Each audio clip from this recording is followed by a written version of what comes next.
Welcome to Reddit Storytime. Today we're going to see some posts on r/confessions. Before more talk, let's get into it. My father has been paying me to have sex with him since I was a teenager, but I ended it yesterday. I have another Reddit account, but I made this one last night because I'm beyond ashamed. My father sexually abused me from the time I was a little girl. I don't remember when he started touching me. That was just a part of our relationship. I remember when he started having sex with me. I was young. He stopped for a few years, maybe he was afraid he would get caught. He started again when I was around 13. He had sex with me in ways that would not get me pregnant most of the time. He never physically forced me. He would ask and beg, "Daddy loves you so much. Please do this for Daddy. Daddy wants to make you feel good." I was ashamed, and I'm still humiliated by the fact that my body liked some of what he did to me, but I did not like it or want it. I began peeing the bed and having a hard time controlling my bladder in general. Everyone in my family made fun of me for it, except him. I started acting out, getting in trouble at school, throwing temper tantrums, becoming violent and aggressive, stealing, not coming home, skipping school, smoking weed and drinking. I was arrested a few times. I would get into screaming matches with my mom. She gave up trying to deal with me. She decided to let my father handle me. She said he was the only one who could. His way of dealing with me was to have sex with me, even when I cried while he was doing it. I thought he was the only person who cared about me. That was one of the reasons it kept happening. I thought I was in a consensual sexual relationship with my father, and I hated myself for it. What kind of girl lets her dad have sex with her? At some point, my father started paying me to behave. This escalated into him paying me for sex. I'm ashamed of myself, but it was the only way I could let him do it. I know how this seems, but we were closer than anyone else's in my family. My sisters, and maybe even my mom to a certain extent, were jealous because I was his favorite. And they and the rest of the family resented me for the few years of rebelliousness I put them through. When I was 18, I told my mom. I won't go into detail, but she didn't even ask him. She accused me of lying and has barely held a conversation with me since. I don't really have a relationship with the rest of my family because of this. My sister asked me what kind of girl wants to have sex with her father, kind of like I used to ask myself how I could let him sleep with me. She asked me how I could do that to him. She said I broke his heart. I've been back and forth in terms of success as an adult. I've had periods where I'm doing really well. But something always goes wrong, and I end up destitute and needing money. My dad would offer me money in exchange for sex, and I would do it. I push people away. I don't know how to have healthy relationships. I'm a loner. He's the only person who shows me kindness. I've been dealing with the shame and guilt and self-loathing in exchange for money and what occasionally feels like love. But yesterday, I ended it. I had literally been throwing up afterwards. I can't look at myself in the mirror. I lost my job a few months ago, so it started again. But yesterday, I got a new job. I'd been telling myself I was going to wait until I started working or got paid. But when I told him I wasn't doing it anymore, he said I should at least wait until I got paid.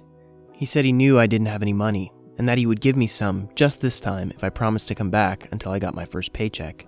I hate myself, but I hate him too. And I hated him so much that when he said that, I could have killed him. And I told him I hate him. I told him that if he ever contacts me again, I'm going to the police if I don't kill him first. That maybe the rest of the family won't believe me, but his neighbors will hear about it and the people he works with. I told him I can't wait for him to die.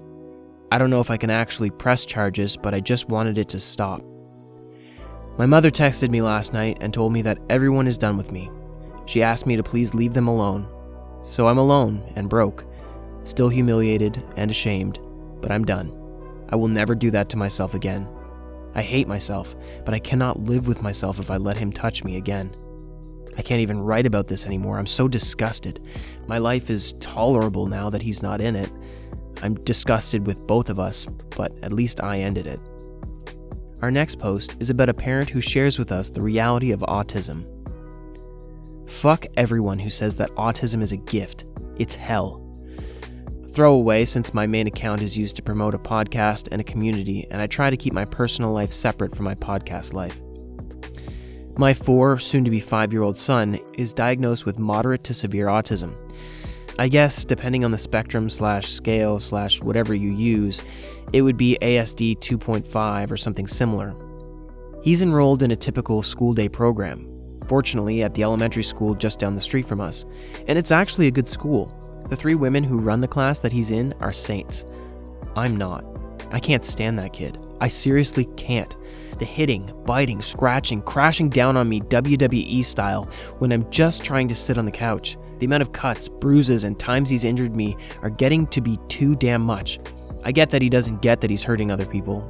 The wiring isn't there. His older brother, who's 7, is suffering for it too, since it's constantly a litany of don't hit back, don't respond in kind, / get vengeance. It doesn't do any good, / he'll just hurt you worse. He's gone from being a sweet, awesome little guy into someone who's majorly angry, a lot, and I can't blame him. I'm right there with him. His little brother damn near broke my nose headbutting me when I was trying to get a shirt on him, and I almost blew up and started hitting him. I recognize that, again, it wouldn't do anything other than result in CPS probably taking him away, but if it was an adult, I'd probably have ended up in jail on assault charges. I'm at the point where I just can't do it anymore. He wakes up screaming in the middle of the night, lest he's sleeping in my bed. I feel guilty every time I'm late at work, go to the gym, go run errands, or anything like that, since it means my wife has to be home alone with him, putting up with the same behaviors and trying to play referee. He makes it impossible to do anything. Even something as simple as folding laundry, since he just has this compulsion to wreck anything / everything that's organized. Folding laundry, it's going to be strewn across the house 5 minutes later. If I wouldn't feel like the biggest piece of shit and failure on the planet, I'd say fuck it and leave. I can understand why there are so many single moms of autistic kids. It's literal hell. I have the misfortune to live in Nevada, home of the 49th lowest level of compensation for ABA therapy specialists, so the wait lists to start are minimum 6 months, a year plus depending on who you can see with your health insurance. And the best part? I can't say a fucking word of this to anyone I know, because then I'm a horrible person. Fuck autism. Edit. Time to work. I intend to respond to everyone, positive or negative. Whether you cheer for me, have advice, or think I should die in a painful way, I appreciate you taking the time to comment. Edit 2. Wow, I did not expect this to blow up. I figured a couple of reads, some advice, and good vibes, and some being called out, but nowhere near the response that this has gotten. I still intend to respond to everyone who commented. Might take a week or 3, but it's one of those, if you took your time to say something, I ought to respond. For general public consumption, my oldest child sees a therapist once a week, with part of the session with me or his mother attending, and the other part with just him and the therapist. It's done him a world of good, but obviously it's still a tough thing. I also see a therapist, and have for 3 years now, due to a completely unrelated to this issue suicide attempt. We talk about this a lot. Spent a week in an institute. I was diagnosed with PTSD, from my own childhood, not this event, as well as bipolar 2. I take a mood stabilizer to help control the ups and downs. My wife doesn't see a therapist, out of stubbornness, and she's far stronger with all of this than I'll ever be. His school program is called Child Find. It's Nevada's public program for early intervention with developmental issues. He's in pre-K class and will be moving up to kindergarten next year. He's made leaps and strides since starting in the program, and I firmly believe he will continue to do so. As part of the program, he sees a speech pathologist at school. My oldest attends the same school, and everyone there, from principal to janitor, are excellent people who truly care about the children. We've also gotten in touch with ATAP, an assistance program in Nevada that will cover our insurance's co-pays for his therapy once it starts. We are currently navigating the labyrinthian SSI program to see if we can gain some assistance through them as well. We're not quite paycheck to paycheck, but some months it can be a near thing due to the compensation model that I have at work. Yay, variable income. We have a doggo, and he's the most patient, loving dog that I've ever had in my life. We've been in talks with groups that train therapy dogs and hope to start something like that with him soon.